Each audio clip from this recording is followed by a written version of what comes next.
Hello, everyone. Welcome to another episode of Protecting the Vision, sponsored by the National Optometric Foundation. My name is Dr. Timothy Brown, board member for the National Optometric Foundation, and we're so excited to have this webinar tonight.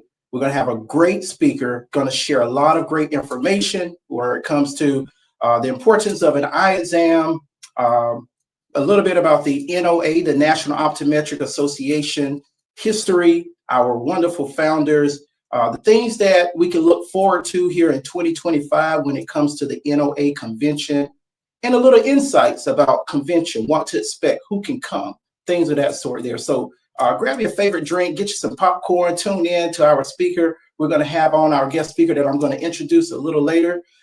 Starting out, just want to let you know a little bit about who we are, the National Optometric Foundation. The financial arm for the National Optometric Association. And we support the association in various ways, educating patients, the community, churches. We try to make sure that we are helping them when it comes to doing their eye exams each year at our NOA convention. We also support students who are currently in optometry school, our National Optometric Student Association, who we're so proud of for all of their hard work and dedication to the profession. We also try to support those who are thinking about going to optometry school. They're currently in high school and thinking about going to optometry school. We try to also educate communities and churches about the 3 silent killers of your vision. We'll highlight that a little bit into the webinar. And we also try to provide scholarships, finances there to help support our future optometrists. And that's thanks to our generous donors, companies who partner with us, sponsors. We thank you so much for all that you contribute to allow the association and the foundation to do the great work that they're doing in the community. Thank you so much. And we want to let you know, if you want to stay connected, stay engaged with us, we have a website, www.nationaloptometricfoundation.com. We ask that you go to our website and learn more about us, but also to follow that page. Follow us on Facebook. We have a Facebook page under the same name, National Optometric Foundation. We would love to have you to go and like our page. Leave us some comments there if you would like to. We also on YouTube. You can find great webinars like the one that we're going to have tonight, ones that we've had previous. Share it with your family and friend and help us to educate the community. National Optometric Foundation on YouTube. And we also want you to know that if you would like to give any amount, we will accept that through our Cash App, $ Protecting the Vision, to allow us to continue to do the great things, the great work that we're doing in the community and supporting our future optometrists. Thank you so much for tuning in, and thank you for allowing me to give you that introduction to who we are. And we want to also give an introduction to our dynamic speaker for tonight. That's right, Dr. Mark Orso is going to be with us. He was born and raised in Cincinnati, Ohio. Attended The Ohio State University for his undergraduate studies and optometry school from 1979 to 1986. Dr. Orso also served as captain in the United States Air Force for 3 years as a staff optometrist from 1986 to 1989. He returned to Cincinnati in 1989 and worked at York Optometrist until early 1990s. In the early 1990s, he started his first stint with LensCrafters and Luxottica as a sublease doctor with Sight and Save. And in 1994, Sight and Save folded and the Northgate location became LensCrafters. And from 1994 to the present, he's been there operating at this location as a sublease doctor. That's right. He's active in the NOA, been active since 1984. He served as Regional 2 trustee, treasurer for the NOA, vice president for the NOA, and currently the NOA president-elect. Come on, guys, give a round of applause in your living room, wherever you may be watching in your car, and let's welcome Dr. Mark Orso to the show. We're so glad to have you on tonight. Dr. Orso, thank you for being on the show with us. Look at him, guys. He's clean. Dr. Orso is clean tonight. I was going to be in your presence there, Dr. Brown, so I had to spiff it up a little bit. But thank you for that wonderful introduction. And Dr. Dr. Tim Brown does so much with the National Optometric Foundation. It is a wonderful foundation. He's very instrumental in that. He's just a dynamo in that. And with the leader, Dr. Cheryl Reynolds, the president of NOF, they do a great job in being the philanthropic arm of the National Optometric Association. So thank you so much, Dr. Brown, for having me. And it's my honor and a pleasure to be here and representing the National Optometric Association. And doing the duties of our president, Dr. Frank Barnes, who is the acting president. So yeah, like I said, we're just pleased that we have this chance to be here and on the show today. So thank you so much.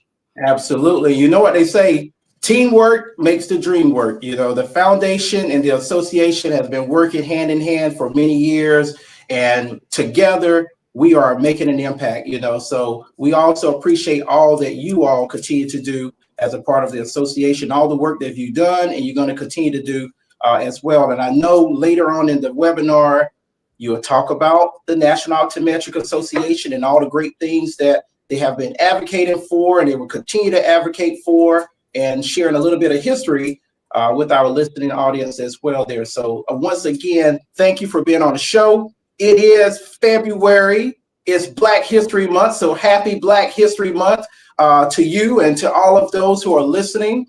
We want you to know, as you're listening, if you have any comments or you have any questions and you're watching on our YouTube channel, feel free to just put it in the comment section. Periodically, I'll be checking the YouTube channel to see if we have any questions for tonight, any concerns, and we'll do our very best to try to bring those questions up and respond to them as well there. Dr. Orso, you know, the NOA history is very rich, and for years, the NOA founders and our leaders have advocated for Black and brown optometrists, eye doctors. You know, they've advocated for them to be present and to serve and to be there when patients come or patients need eye exams, and to help serve underserved communities and underrepresented minority communities as well.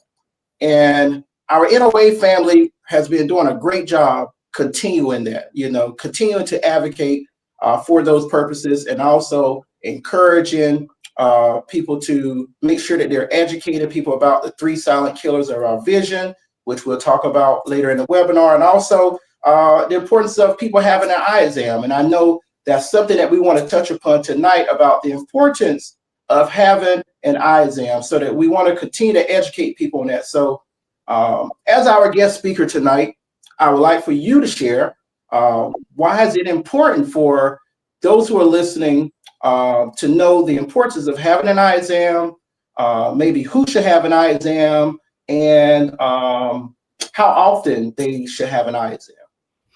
All right. Well, so with the eye examination, the eye examination is a sneaky examination, because it's a way to actually give a person a physical without them knowing it.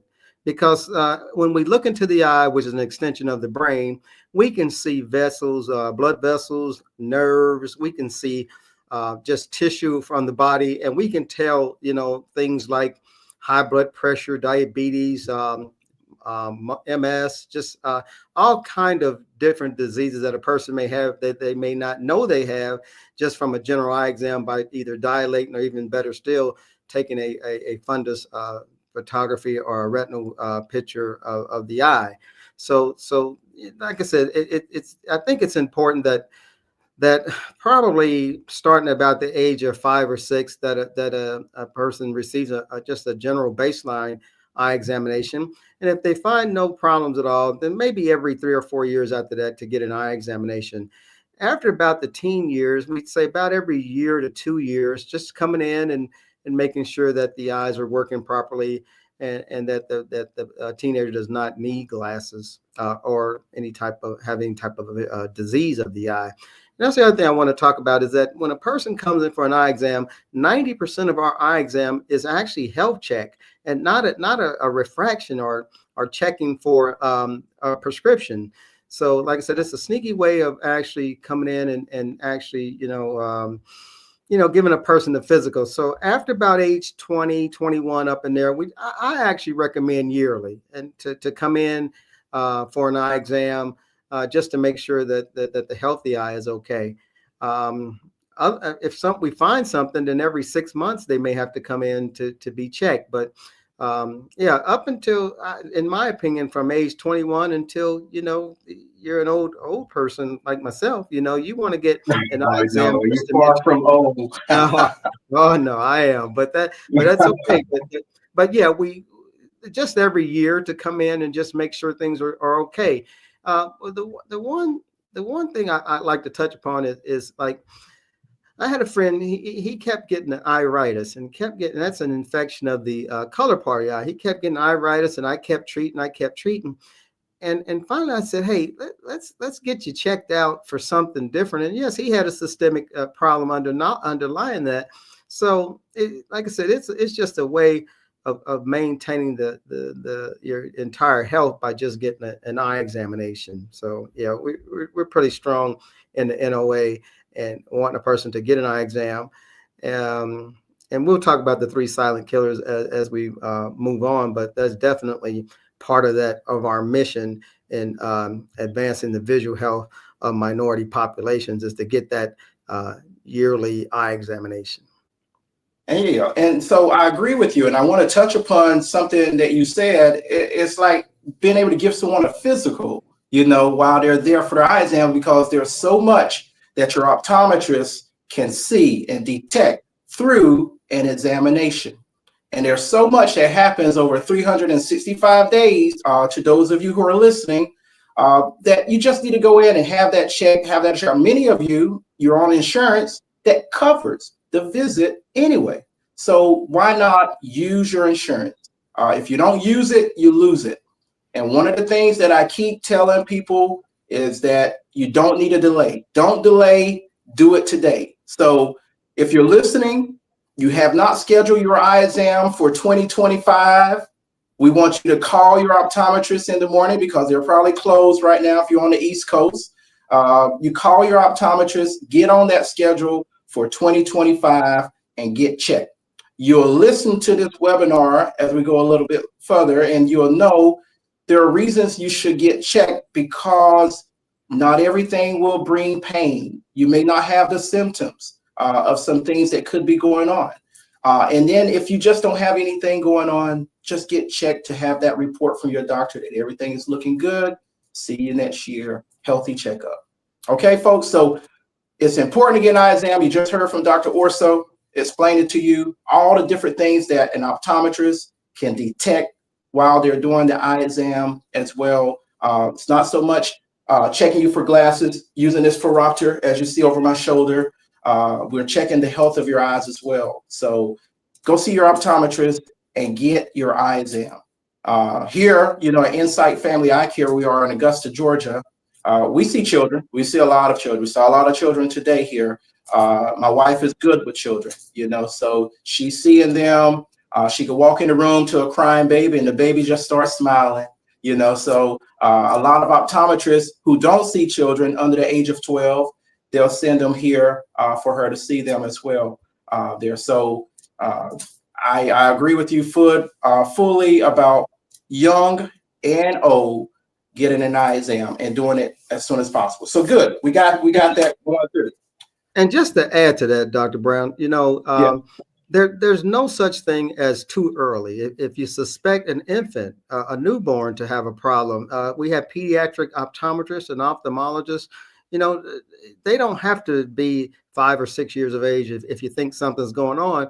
I mean, if you run an adult clinic like I do, then we a lot of times defer to doctors like Dr. Brown and his wife, hey, it's a pediatric exam and this child needs to be checked. So there's no such thing as too young or too old to actually check the eyes. That's right. That's right. And the beauty of our profession in optometry, I'm just highlighting this, is that some of us, have specialties. They're pediatric, they specialize in pediatric. We got some that specialize in contacts. Some specialize in glaucoma, some specialize in just doing the eye exam for your glasses. So there's different specialties out there. Some specialize in low vision as well there. So sometimes if someone else is geared toward a certain clientele or a certain group of patients, optometrists will refer out. We refer out to our friend who specializes in glaucoma, because he has all of the equipment there to give someone a great glaucoma workup. And then if they have glaucoma, he can follow, glaucoma over the next, few years of their life, bringing them back every 4 to 6 months for their follow-up there as well. So, but I also want to say too, one of the things that you said was important there, when we detect these things, sometimes you will, like you told your friend who had the iritis, let's check for something a little bit deeper. And you found out that he had some systemic things going on. Many times, optometrists are known as the gatekeepers of the healthcare system, because we'll see things sooner than your primary care doctor may see it or may know about it. And then we'll kind of, send a referral, send you over to them to get further testing, blood work done, and boom, confirmed. So that's another reason why you should go see your optometrist there, so that we can work with your primary care doctor in taking care of your overall health. All right. I think I'll leave that there. We did a pretty good job on that. Good job, Dr. Orso. Likewise, likewise. Now, sometimes when people go in for their eye exams, they're not quite sure who the doctor will be when they go in for their eye exam. We have advocated for brown and black optometrists, as part of the NOA. Can you highlight a little bit or tell a little bit about why it's important for our African-American doctors, doctors of color, to be visible in the exam room, to be there when patients of color come into that exam room? Well, let's talk about that a little bit, Dr. Brown. Now that's the basis of the NOA. Dr. C. Clayton Powell, Dr. John Howlett, back in 1969, got together with some optometrists who, they weren't allowed in associations and things like that. And for a patient to come in and always see a white doctor, some patients aren't comfortable with that, and sometimes it's hard to relate back and forth from different cultures, but some patients require, that added comfort of seeing somebody who looks like them and talks like them and things like that. And so that's a main thrust of the NOA, is to kind of help this disparity in the numbers of optometrists. Well, because the African-American optometrists are less than 2% of the nation's optometrists. And we're trying to get that number up ourselves, along with Black Eye Care Perspective and Ebony Eagles and different organizations like that. But we need to increase these numbers so people can come in and if they desire to see a person of color, during the exam, that they can do that. And I mean, it's just, and some people require that, and some, others don't. But to have that avenue to where they can see doctors that look like them and act like them is very important. So.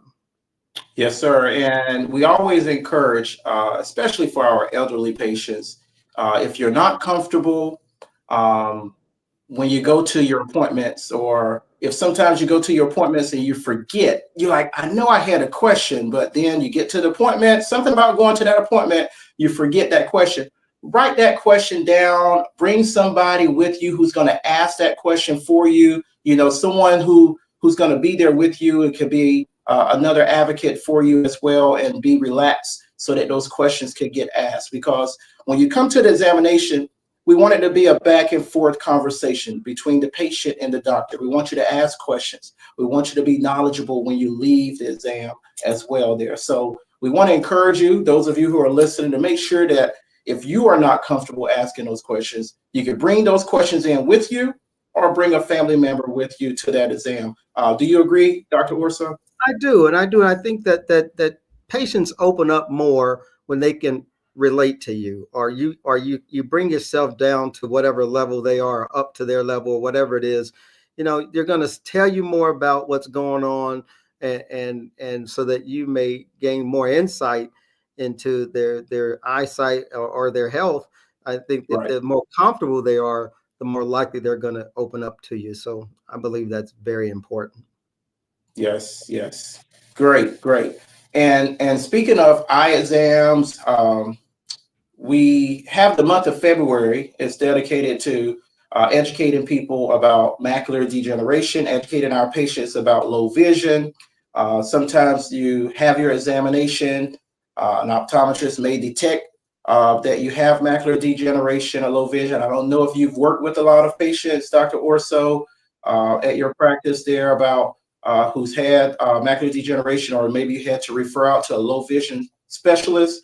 If you want to highlight anything in regards to those two conditions, since it's the month of February, and if you don't, let's talk a little bit about the three silent killers of vision: glaucoma, diabetic retinopathy, and hypertension, hypertensive retinopathy as well.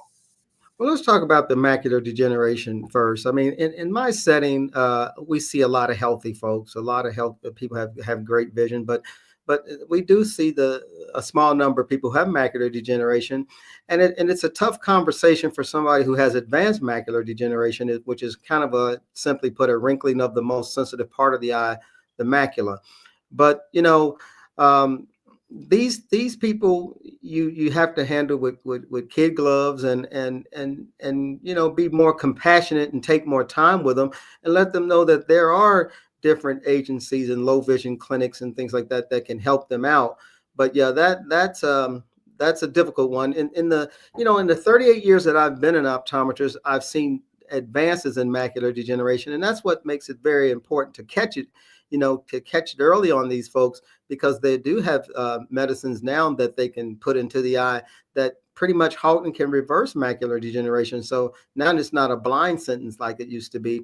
But like I said, we as optometrists have to be a little more compassionate with the people with macular degeneration and get them out to the right folks and low vision people and ophthalmologists who treat that. As far as the three silent killers, which is definitely near and dear to the heart of the NOA and the NOF, diabetes, high blood pressure, and glaucoma. Those are things that has no signs or symptoms, and just getting in and getting a general eye exam, we can catch these sort of things. Diabetes is a funny one, because some people will come in and they'll be nearsighted one day, and next week they'll be farsighted. And as an optometrist, that's not right. That change in prescription not right, and immediately that's diabetes. That's the sugar level just going out of control. And that once this gets back into control, the vision comes right back to what it was. If they were nearsighted and became farsighted, after the sugar level is concerned, the A1C comes back down to normal, they get back to being nearsighted again. So yeah, the three silent killers, we work very hard to educate patients about that and get them in for a regular eye exam to detect these three diseases. So that's right. And so if you are a diabetic patient and you're going to see your optometrist will want to know what is your latest A1C. So you ask your primary care doctor for your A1C and take that in. Write it down, take it in with you, no guessing. We want the actual A1C because that let us know how you've been controlling that blood sugar, how it's been controlled over the past 3 months there as well. Those things are important when you go into your exam. So if you're listening to this webinar, that's a little something, you can take with you to your eye exam, to your optometrist, your medications, your A1C, and your latest blood sugar reading, blood glucose, as well too. Because we work hand in hand with the physicians, your primary care doctor, for your overall health and taking care of you. That's a teamwork. And to elaborate on that, Dr. Brown, a patient will come in and they'll say, my endocrinologist or my PCP, my primary care provider, has been telling me to come get an eye exam, but I'm not having any problems. My eyes are great. I'm seeing great. Go get an eye exam. And I tell them, look, they're sending you here not for your eyes. They're sending you here because we can look in and we can see veins and arteries that, if it's a lot of high sugar level running through them, these blood vessels are damaged and they start to bleed. And they not only bleeding in your eye, but they're bleeding in your brain. They're bleeding in your heart, and you're setting yourself up for a cardiovascular event, whether it be a stroke or heart attack or something like that. So the importance is for us to look at, not to see what the prescription is, or how well you're seeing, but to make sure that these blood vessels are doing okay. So I kind of, let the patient know that your doctor really cares about you, because they're telling you to come see us yearly to make sure things are okay. That's right. And the eye is the part of the body where you can actually see the blood vessels, and you don't have to really cut into the eye, like the other part of the body. If you want to see anything running through your arm, you have to make that incision.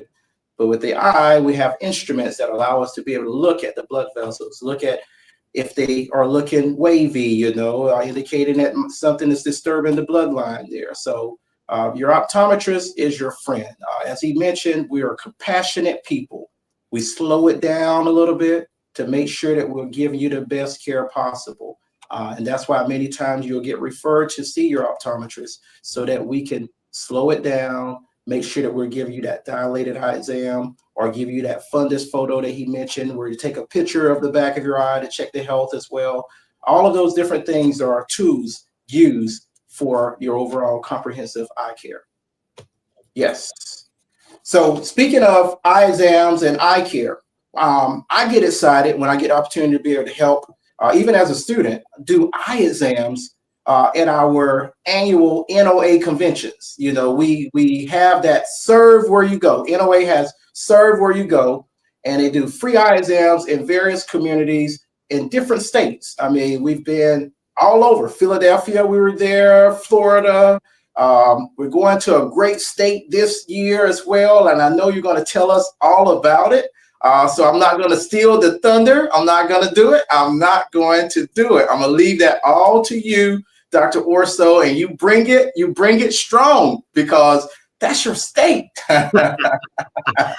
Exciting serve where you go. That is, boy, that's what the NOA is about. We're a big old family, and we love one another, but we love our underserved communities even more. And anywhere we go for a convention, the day before it gets started up and we go strong, doctors volunteer with the help of VSP. They bring in a big old van, and we're doing eye exams, and we do between 200 and 300 eye exams during that day. And we provide free eye exams and free glasses for the underserved, communities wherever we go. So that's been ongoing forever with the NOA, to give back to our communities that don't have the opportunity to get a great eye exam and glasses. So that's something that we do all the time. So I will go ahead and jump into the convention a little bit. And we have a convention every July, probably the first or second week of July, or the second week of July, I'm sorry. And we move around. We move around to different cities, and have our convention. And each convention we do a serve where you go. And so this year will be in Columbus, Ohio, which is near and dear to me, because I went to Ohio State, and as Dr. Brown would say. But we are going to be in Columbus, Ohio, July 17th to July 20th. We have 14 hours of continuing education. We do the serve where you go. We have a fun run, which raises funds, the Will Kelly Fun Run, which raises funds for scholarships. And we have the Henry Moore Golf Tournament.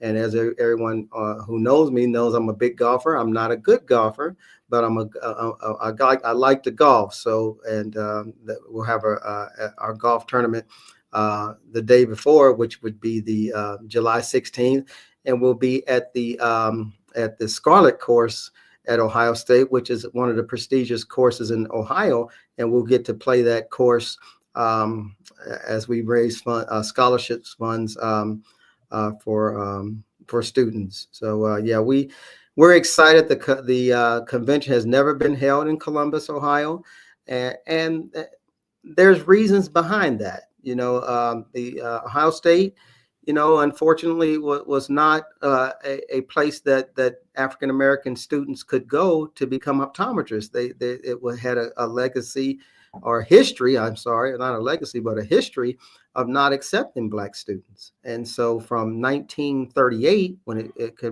graduated its first Black optometrist, Dr. Welton, until 1970, I believe it was, when Dr. Clayton Hicks graduated, there were only 7 African American students. That's from 1938 to 1970. 7 students came out of Ohio State, and thank God with Dr. C. Clayton Powell going in and telling the people at OSU, hey, you guys need to quit this practice of not accepting students. So now from 1981, 82 until now, we have over 50, I would say 50 or 60 African American optometrists. So yeah, so my point is this, is that Ohio State has changed, and they're very receptive to qualified students, and that's a big thing, that you need to know what you're talking about, because if you don't have the knowledge, they'll let you in, but you're not going to get out of OSU, But now that stigma is not on Ohio State, and Dr. C. Clayton Powell was adamant. He was like, no, we're not going to the Ohio State to have a conference when they have that history of not helping Black folks become optometrists. But now that history has changed, and at my insistence, we will have our convention in Columbus from July 17th to July 20th. And just know every optometrist, every optometry student is welcome. We're an African-American organization. So what? We still give continuing education, and we still have our trade shows, or our sponsors coming in and showing products. So I would definitely ask that all optometrists attend that convention, especially if you're in Ohio. It's right in your neck of the woods, 14 hours of continuing education. So we invite everyone to the convention. I'm very excited that it is in Columbus, Ohio this year. And then next year, we're going to go to St. Louis, where Dr. Elder is the dean of the optometry school in St. Louis, and she's the first African-American female dean in the nation. So we're excited to get into St. Louis in 2026. And just to add that the Ohio State also was has a, and I'm going to say the first. I don't know if it's the first, but Dr. Melvin Shipp was, I believe, one of the first African-American deans of an optometry school. And so, I just feel like Ohio State has changed, and that we deserve a convention to highlight African-American optometrists. That is information a lot of people did not know. And it's important that you highlighted that, so that they'll know why the Ohio State University is the choice for the host of the NOA convention there. That's history. I mean, it is Black history, and what perfect time to share that information than now. And on this platform here, this webinar, we thank you for highlighting that and sharing that with us, because many did not know that. And you're getting a lot of love out there in the social media world. Thank you all for sending love to Dr. Orso. You got a lot of fans out there saying you're doing a great job, looking good, great introduction. Thank you for all that you do. Dr. Reynolds gave you a highlight saying you're doing a great job, Dr. Orso. That's big stars. That's big. That's big, because that's one of my mentors, and that's big. She's a hard act to follow. Yes. So that's you're highlighting some very, very important things. And one of the things we're talking about, serve where you go. The students are there helping us, doctors are there helping, partners there, opticians, some of the staff, they may be there helping us, and we're partnering with, like you said, VSP, giving free eye exams to the community, free glasses, the frame and the lens with their prescription. People go home. Most of the people go home that day seeing better, because they can get their glasses that same day. This big van that he was talking about that comes out there, they have a lab on that van. There's an exam room or a couple of exam rooms also inside that van, so you can see patients inside there as well. But they are doing the eyeglasses on site. The patient goes over, they get to pick out their frame, and they have a great selection of frames. VSP always does a great job bringing enough frames for them to select, male or female, young or old. And they get to have the prescription that the doctor finds that day during the free eye exam there. And, there are some patients that they get dilated, they go in the dark room to check the health of the back of their eyes as well as getting them that prescription. It's a beautiful event overall, all throughout. There's a few days, but so much happens during the time for the NOA convention there. Even a beautiful banquet, an award ceremony, recognition. Sometimes a guest speaker is there as well. Some of the things that, I've enjoyed during my time there. And it's like we one big family together. And sometimes there's some dancing going on, it just depends on where we are and what's going on and everything there, we like to have a good time, good food, good vibes, time. It's like a big family reunion. And as he said, we welcome everyone. There's a mix of people present at the NOA convention. And every year, I haven't been a year yet that we haven't had a good time. I can even remember when I went to a convention in, I think it was San Antonio, Texas. One of the doctors actually opened up his home, had the doctors and the students over there, and his wife cooked so much food for us there. And, that really felt good. You could hear the students talking about how great it felt, the connection, because we're trying to build that connection. We're trying to build a connection with the students so that they'll know they have a family, they have an association to come back and be a part of after they graduate from optometry school. So thank you, Dr. Orso, and all the great leaders and all the past presidents of the NOA for all that you've done for this association, for the student body, and also for the community as well. Just want to highlight those things. And definitely, Now, the NOA is a big family, and a question that always comes up when I talk to optometrists, especially our African-American optometrists, they'll say, what is the NOA doing? What is the NOA doing for me? And my comeback is always, it's not what they're doing for you, it's what they've done. Because you don't know that you would not be where you are if Dr. C. Clayton Powell and Dr. John Howlett had not, made they laid the foundation. They made it easy for us, to become optometrists. And I don't feel like some optometrists, African American, brown, black, optometrists realize that the NOA doesn't have to do anything more for you. It's what you should be doing for the NOA so that we can get more people of color into a wonderful profession. I mean, I couldn't have chose a better profession. And I get, let me just say this real quick. I love the NOA. So I could sit here on there and I could talk about the NOA all night. And so, but there's so many names out there. I mean, Dr. Jackie Davis Dr. Jackie Goins when I met her, but Dr. Jackie Davis, I mean, she's instrumental at OSU, and just she's been the mentor of many optometrists, to African American optometrists who have matriculated through OSU, and she's responsible for, I'm going to say, at least 40 of us. I mean, I'm proud to say I'm the first one.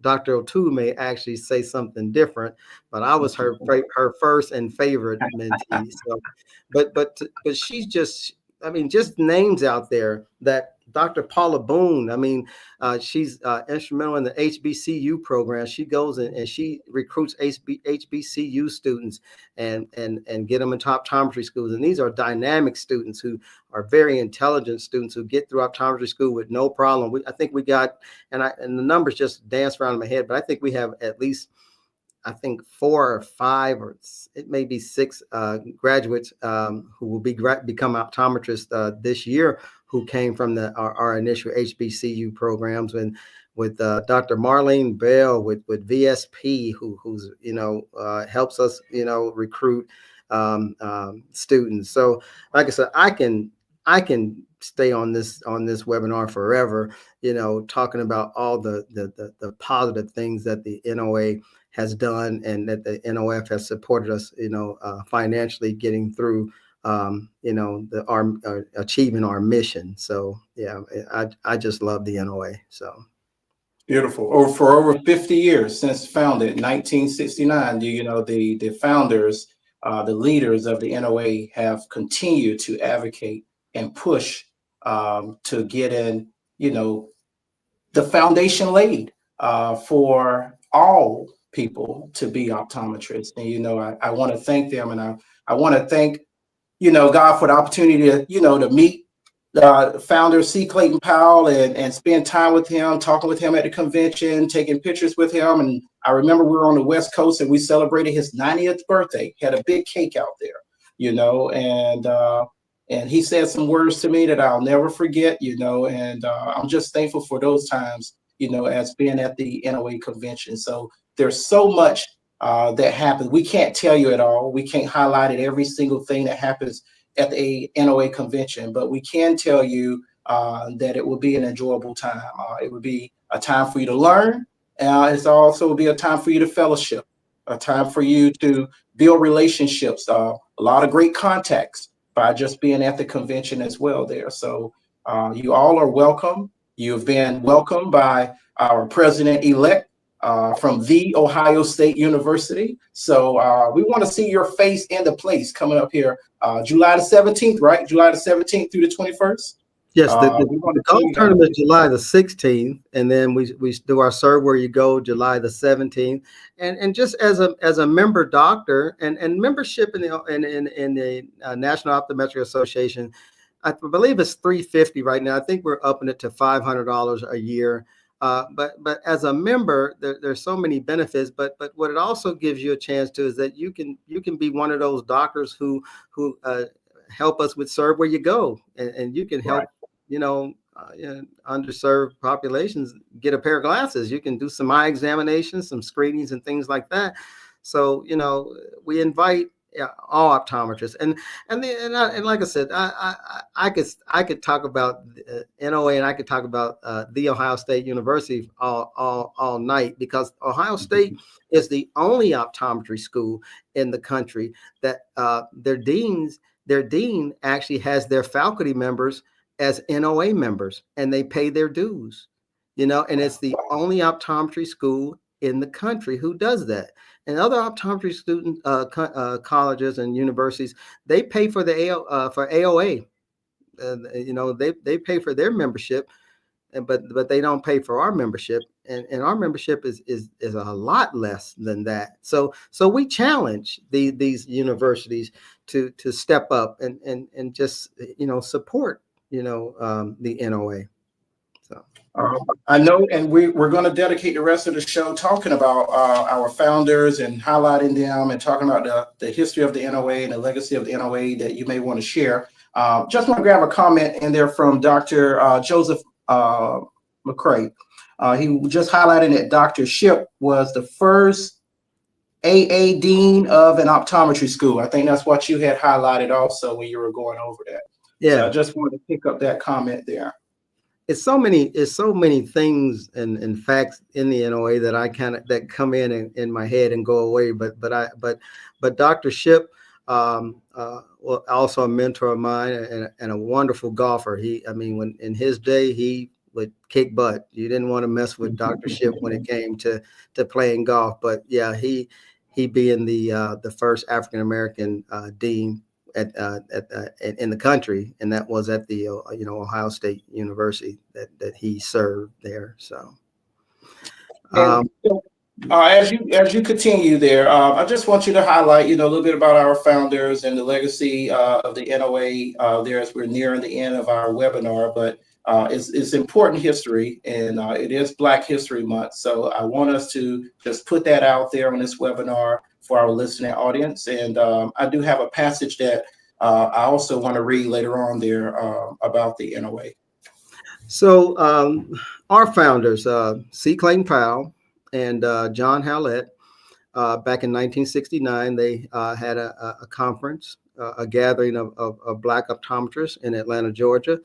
And they came together because, unfortunately, back then we were not welcome into state organizations, and the AOA was not welcoming us and make us feeling at home. So, for me, that was before my time. But I know that when I became an optometrist and I went to conferences, and I can remember I went to a conference up in Minnesota one year, and I was the only African American, a person of color in the whole room. It was like maybe 300 optometrists in that room, and I was the only one. Did they treat me bad? No.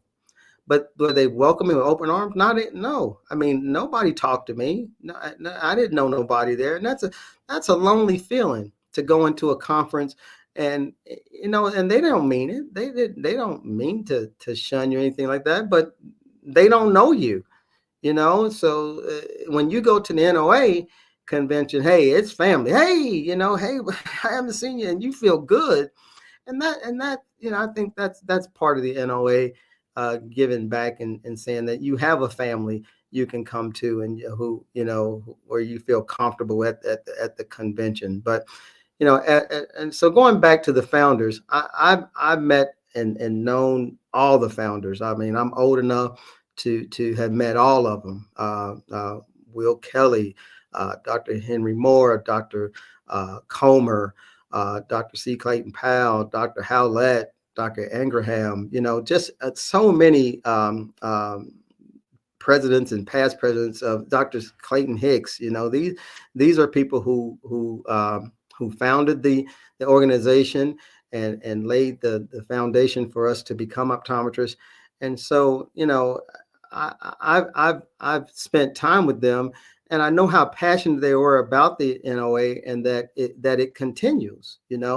So just the legacy goes way back with these doctors, and they were political figures too. I mean, they went out to communities and helped recruit optometrists and told these colleges and universities that, hey, you guys need to start at least interviewing some of these students to give them a chance to get in there and enjoy this wonderful profession. So.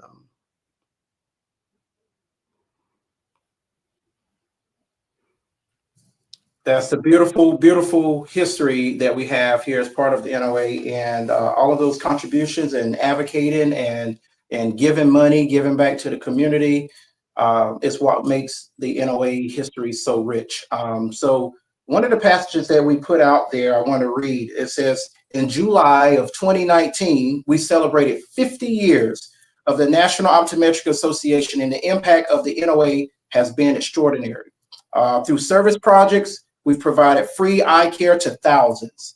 And with over 750,000 in scholarships and grants awarded, we've supported countless students on their journey to becoming optometrists. As we look to the next 50 years, we remain committed to the legacy of Dr. Powell and Dr. Howlett, empowering communities, educating future leaders, and advancing vision care for all. That's a great reading. I just had to share that because it is a great summary of who the NOA is, what they have been, and what they are striving to continue to be. Well put. Nice. That's just wonderful words there. So I appreciate you for coming on and giving our listening audience some insights into the importance of having an eye exam each year, giving them insights into the convention and why they should be there, and why we should continue to support the NOA as they continue to help communities that's underrepresented, and also underserved there. So I look forward to celebrating in the great state of Ohio with you all. And we're hoping that we can bring a few friends who are optometrists along with us. So it can be a grand time together there in the great state of Ohio coming up in July. and remember that when I told some doctors, we're going to Columbus. Oh, Columbus is nothing to do. It doesn't have to be nothing to do. The NOA is there. That's what we're here to That's right. do. It doesn't matter That's what right. city we go to. Did I That's want to right. go to Portland, Oregon? No. Did I want to go Right. to San Antonio? No. But hey, my family was there. I don't care Yeah. where it was. If it's July, the second week of July, I don't care where it is. I'll be there to get with Yeah. my family and get some laughs in and get some love in and get some serving back to the community things in. So, as I said, I mean, I could sit here and talk about the NOA and NOF and NOSA and everybody for forever. Now, the one thing I wanted to point out is that the NOA, the NOF, our boards, we're not paid.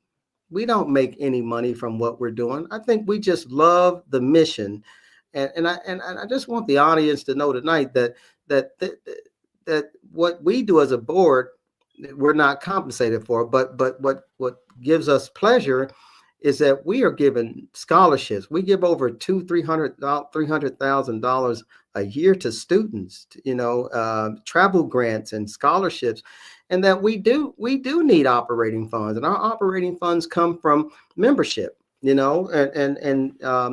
donations to the NOF to support us. So we're not going to beg anybody, but we are asking that if you are looking to donate to a charity, the NOF is a wonderful charity to donate to, and you can go to their website and donate off of there, and definitely a good write-off, for you in tax purposes, but help us in our mission, because it's a shame that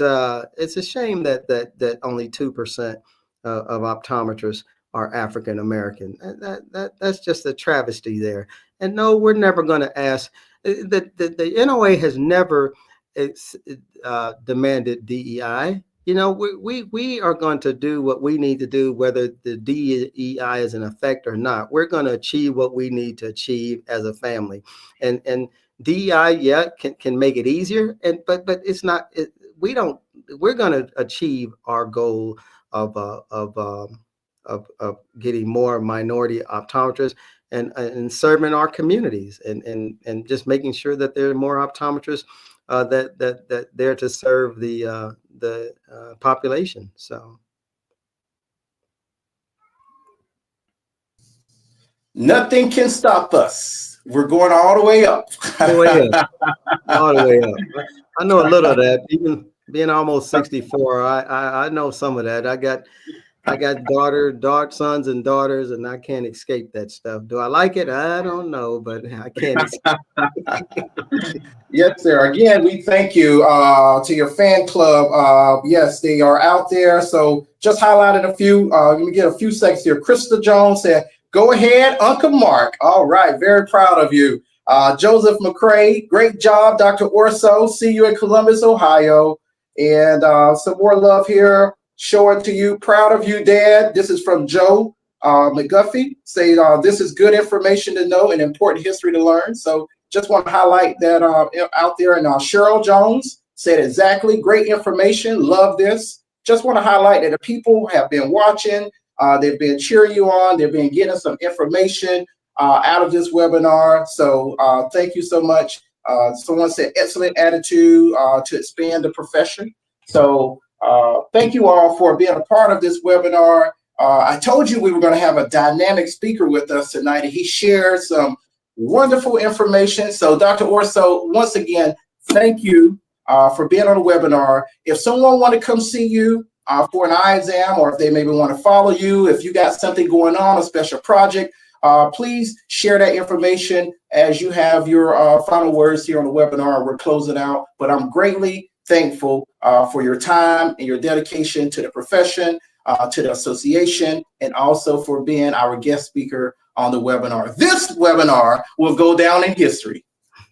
Thank you so much, Dr. Brown. Thank you so much. And I do have a website, Dr. Mark Orso and Associates, that if someone needs to get a hold of me, they can. And again, I can't thank you enough, and the NOF enough, Dr. Brown, for all that you do. And it was a pleasure. And we look forward to seeing everyone in Columbus, Ohio, July 17th to July 20th. Go Bucks. and we'll get another national championship next year. All right. There you go, folks. You just heard it from our president-elect, Dr. Mark Orso. He is signing off. Did an excellent job telling you about the importance of having an eye exam and also attending our convention and also getting checked, because you never know about those 3 silent killers, as well as some other things that can be detected when you're having your eye exam with an optometrist. Dr. Orso, enjoy the rest of your evening. I'm going to close out the webinar here, and I'll see you in the great state of Ohio, Ohio State University. Thank you so much. Good night. Good night. Once again, folks, we thank you for listening in. We want to thank our fabulous speaker, Dr. Orso, for being on with us tonight, sharing all this great information. You've been a fabulous audience. I see the comments in our YouTube, on our YouTube channel there. Thank you so much. We ask that you guys subscribe to our YouTube channel, show some love to our guest speakers as you did today. You guys have been the best audience yet. Thank you so much. We're on Facebook as well, National Optometric Foundation. We have a website, www.nationaloptometricfoundation.com. And we also have a Cash App if you want to give a donation to help us continue to do the great things, providing scholarships, doing the free eye exams, helping the community in various ways. You can go to $ Protecting the Vision and send a donation, $5, $10, $20 or more. We appreciate it and thank you in advance. We always want to let you know that we don't want you to delay. We want you to do it today. If you haven't had an eye exam, call your optometrist, get it scheduled for the year 2025. My name is Dr. Timothy Brown, board member here at the National Optometric Foundation. I'm thrilled to bring you another episode of Protecting the Vision, and I hope that you guys will continue to watch webinars like this in the future. We do it on every 3rd Monday in each month, and we have a different guest speaker on with us there. Thank you so much for being with us. We are the National Optometric Foundation, a nonprofit organization supporting our parent organization association, the National Optometric Association. Thank you guys so much. Hope you have a great evening, and I'll see you on our next webinar.